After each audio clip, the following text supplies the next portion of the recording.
Coordinate systems हम छोटी classes से पढ़ते आ रहे हैं। उनका काम क्या होता है, एक किसी भी पॉइंट को स्पेसिफाई करना, उसको लोकेट करने का काम होता है। जैसे अगर मान लो, अगर हम छोटे क्लासेस में पढ़ते थे कि ये अगर पॉइंट है, उसको हम यहाँ पे लोकेट कर देते, तो हम इसको कैसे बताएंगे कि पॉइंट यहाँ पर है। हम एक एक्सिस मानते थे और उसको ओरिजिन मानते थे, और ओरिजिन से उस पॉइंट का कोई स्पेसिफिक पॉइंट मान लेंगे। अगर 5, 6 और 7 मान लिया तो मतलब कि 5 यूनिट x की तरफ, फिर 6 यूनिट 5 की तरफ और 7 यूनिट z की तरफ। तो ऐसे हम उस पॉइंट को लोकेट करते थे। अब ओवर द टाइम अब कोऑर्डिनेट सिस्टम्स भी कॉम्प्लेक्स होंगे, और वो पॉइंट की जगह अब हम वेरियस शेप्स को भी हम स्पेसिफाई कर सकते हैं वेरियस कोऑर्डिनेट सिस्टम्स के थ्रू। सबसे पहले हम कार्टेशियन कोऑर्डिनेट सिस्टम पढ़ते हैं, जो हमने छोटी क्लासेस में पढ़ रखा है। उसमें नॉर्मल एक्स वाई और जेड होता है, और जैसे हमने लास्ट लेक्चर में पढ़ा था, किसी भी वेक्टर ए वेक्टर को हम कैसे लिख सकते हैं, ए अलॉन्ग एक्स जो उसका एक्स कॉम्पोनेंट है एक्स कैप, प्लस ए अलॉन्ग वाई जो उसका वाई कॉम्पोनेंट है वाई कैप, प्लस ए अलॉन्ग जेड जो उसका जेड कॉम्पोनेंट जेड कैप। आप आई कैप, जे कैप और के कैप भी यूज़ कर सकते हैं। मतलब कि ए एक्स की तरफ कितना चला, अगर मान लो इतना चला, वो ए एक्स था। फिर वो वाई की तरफ कितना चला, ये ए वाई था। फिर वो जेड की तरफ कितना चला ऊपर, तो ये था ए जेड। तो फिर यहाँ पर ये पूरा वेक्टर ए वेक्टर आ गया फ्रॉम ओरिजिन। ये है कार्टेशियन कोऑर्डिनेट सिस्टम। और एक चीज़ ध्यान रखनी है, कंपोनेंट लेना आप सबको आता ही होगा, आई गेस 11th क्लास में सबने पढ़ा होगा। अगर ये मान लो, अगर मैं एक्स वाई की बात करूँ, अगर मान लो ये एक्स था और ये वाई था, सिर्फ एक्स वाई प्लेन की बात कर रहा हूँ, और ये vector let's say r vector कोई जर्नल वेक्टर था, और एंगल एक्स के साथ स्पेसिफाई कर रखा है थीटा। तो जो इसके कंपोनेंट्स हम कैसे लेंगे, इसकी प्रोजेक्शन एक्स पे क्या होगी, आर कॉस थीटा, और इसकी प्रोजेक्शन वाई पे क्या होगी, आर साइन थीटा। आगे जाके हम पढ़ेंगे कि 3 कोऑर्डिनेट सिस्टम में भी, और आगे जाके ये थ्योरी बहुत काम आएगी। और आई गेस ये सबको पता ही होगी कि कंपोनेंट्स कैसे लेते हैं जब एंगल गिवन हो। ओके, नेक्स्ट कोऑर्डिनेट सिस्टम है, नेक्स्ट है हमारा प्लेन पोलर कोऑर्डिनेट सिस्टम। और जो हमने पिछला कोऑर्डिनेट सिस्टम पढ़ा था, वो एक 3 डायमेंशनल था कार्टेशियन में। जैसे एक्स वाई और जेड 3 डायमेंशन थे उसमें, और इसमें सिर्फ 2 डायमेंशन है। और इसके पैरामीटर्स हैं आर और थीटा। मतलब कि जैसे पिछले कोऑर्डिनेट सिस्टम में क्या था कि अगर मुझे किसी पॉइंट तक पहुंचना है तो मुझे एक्स वाई और जेड तीनों पैरामीटर्स चाहिए थे। और ये जो 3 थे वो पैरामीटर्स थे, एक्स वाई और जेड, मतलब वो तीनों चेंज हो रहे थे। इसमें हम आर और थीटा को चेंज करके किसी पॉइंट पे पहुंचेंगे। और कैसे, अब जैसे लास्ट कोऑर्डिनेट सिस्टम को अगर मैं 2D में देखूँ, एक्स वाई प्लेन में देखूँ, तो अगर ये एक्स वाई प्लेन था, तो मुझे अगर किसी पॉइंट एक्स कोमा वाई पे पहुंचना है, x1 कोमा y1 पे पहुंचना है, तो मुझे x की डायरेक्शन में x1 जाना पड़ेगा, फिर y की डायरेक्शन में y1 जाना पड़ेगा, तब जाके मैं उस पॉइंट पे पहुंचूंगा।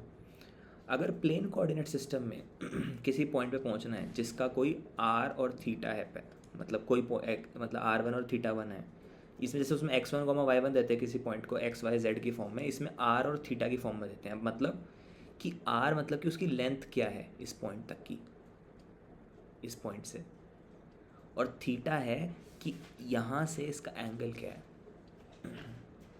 ठीक है, हमने जब कन्वर्जन करा तो हमने क्या पढ़ा कि x is equal to r cos theta और y is equal to r sine theta. यानी कि अगर मेरे पास गिवन है कि r और थीटा का पैरामीटर गिवन है, मुझे x और y में कन्वर्ट करना है, तो मैं ये रिलेशन यूज़ कर सकता हूँ। इसको अगर थोड़ा मैनिपुलेट करूँ तो मेरे पास क्या आएगा कि अगर मैं इसको क्या कर सकता हूँ, एक्स स्क्वायर इन दोनों का स्क्वायर करता हूँ, plus y square is equal to r square cos square theta plus r square sine square theta. मैंने इसका भी स्क्वायर करा, इसका भी स्क्वायर करा, और दोनों का ऐड कर दिया जस्ट। तो क्या होगा, आर स्क्वायर कॉमन ले लो, cos square theta plus sine square theta. ये हमने आइडेंटिटी पर रखी है, इट इज़ इक्वल टू 1।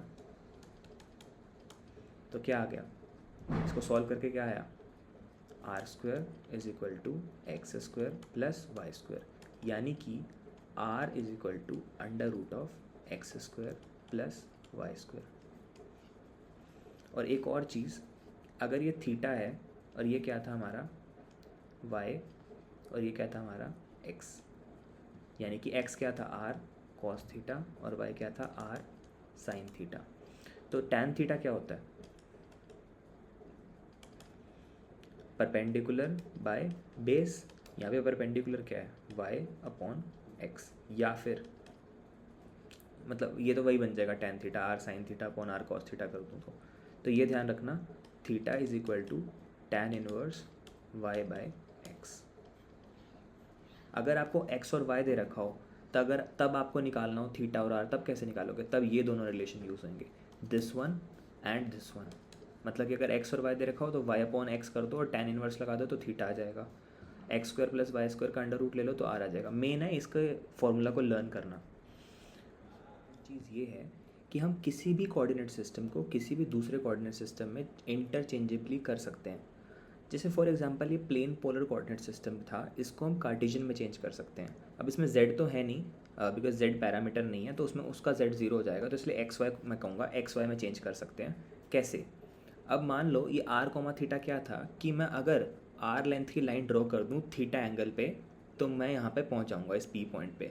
लेकिन मेरे पास कोई आया नहीं मुझे ना r कोमा थीटा पे नहीं x कोमा वाई से ही जाना है। x मतलब कि मुझे ना पहले OM चलना है जो कि x कंपोनेंट है, फिर MP चलना है मतलब कि मैं पहले x की तरफ जाऊँ फिर मैं y की तरफ जाऊँ तब मैं p पे पहुँचूँ। मुझे ऐसे सिस्टम बना के दो।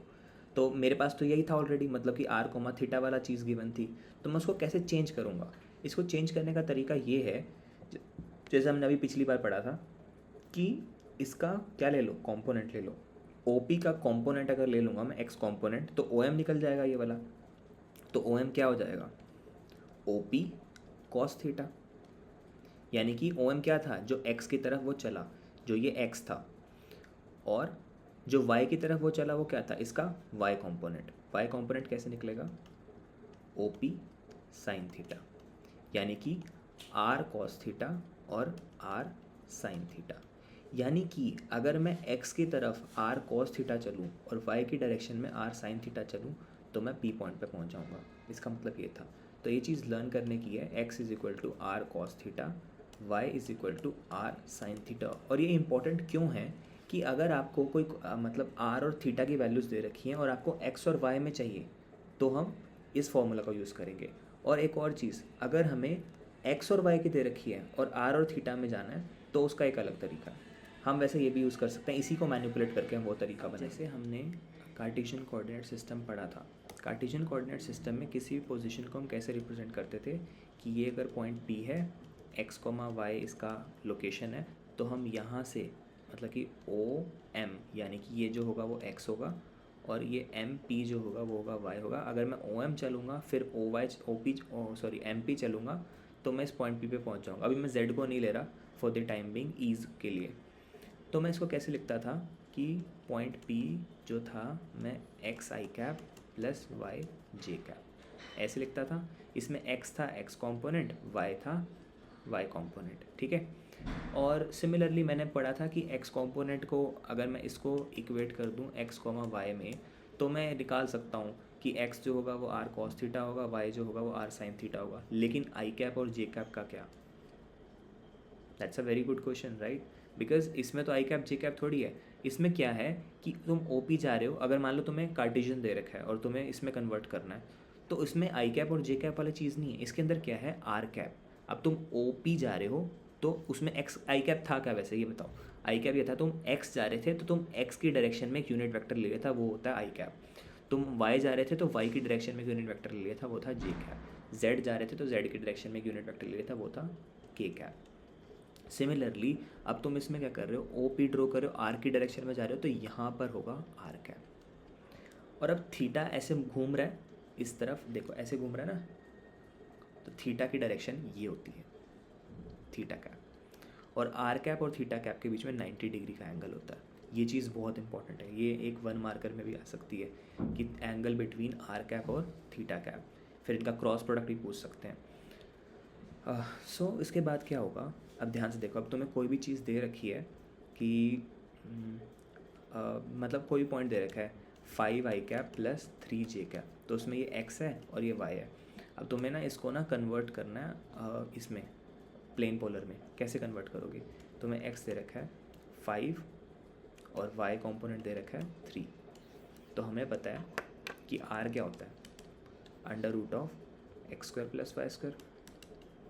और tan थीटा भी निकाल लेंगे क्या, y/x, theta is equal to tan inverse of y/x। तो r भी निकल गया, थीटा भी निकल गया। तो उसको रिप्रेजेंट कैसे करोगे, r कैप प्लस थीटा जो निकला थीटा कैप। लेकिन तुम्हें r कैप और थीटा कैप तो अभी भी नहीं मिले, बिकॉज वहाँ तो i और j है। तो इसके लिए भी हमें एक रिलेशन निकालना पड़ेगा और आगे जाके हम पढ़ेंगे, एंड इसको प्रूव भी कर सकते हैं हम, but I would suggest you to learn it, that's all करने हैं। और ये फॉर्मूलाज बहुत इंपॉर्टेंट हैं, इनके बिना आगे क्वेश्चंस करना बहुत डिफिकल्ट हो जाएगा। जैसे फॉर एग्जांपल ये वाला है, जैसे r cap is equal to cos theta i cap plus sine theta j cap, ये तो लर्न करना ही पड़ेगा अच्छे से। तो आर कैप और थीटा कैप में एक छोटा सा मैं ट्रिक बता सकता हूँ, ये एक्चुअल में नहीं है डेरिवेटिव, बट ध्यान से देखो, कॉस थीटा को मैं क्या लिख सकता हूँ, minus sine theta, sine theta को क्या लिख सकता हूँ, कॉस थीटा। तो एक्चुअल में अगर इसको प्रूव करने लगे तो बहुत कॉम्प्लेक्स हो जाएगा। ऐसे ही आई कैप और जे कैप को आप लर्न कर सकते हैं, बट ये दोनों में थोड़ा डिफिकल्टी होगी, ये आप पूरा लर्न कर लो। और ये दोनों में बस आप आर कैप को लर्न कर लो, थीटा कैप अपने आप लर्न हो जाएगा।